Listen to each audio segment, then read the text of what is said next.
నమస్తే మామ, ఎట్లున్నారు అందరూ? మామ, ఇది నా ఒపీనియన్, మీరు మనసుకు తీసుకోకండి. మనసుకు తీసుకొని ప్రెస్టేజ్ కాకండి మామ. ఇంకోటి నేను చెప్తున్నా మామ, ఇప్పుడు ఆంధ్రాలో మంచి వేడివేడిగా ఉన్నాయి పాలిటిక్స్ అంతా మామ.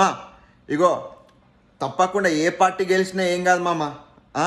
ఏ పార్టీ గెలిచినా ఏం కాదు, నాకైతే ఏ పార్టీ గెలిచినా ఏం కాదు.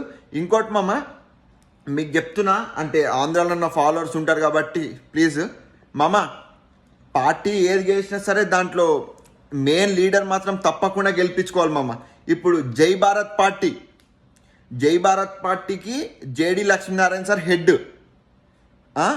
ఇప్పుడు మన టీడీపీకి చంద్రబాబు నాయుడు ఎలా హెడ్డో, మన వైఎస్ఆర్సీపీకి మన జగనన్న ఎలా హెడ్డో, అలాగా ఇప్పుడు మన జనసేనకి పవన్ కళ్యాణ్ సార్ ఎలా హెడ్డో, జేడి లక్ష్మీనారాయణ సార్ జై భారత్ పార్టీకి హెడ్. ప్లీజ్ మామ, జేడి లక్ష్మీనారాయణ సార్ని గెలిపాడు మామ.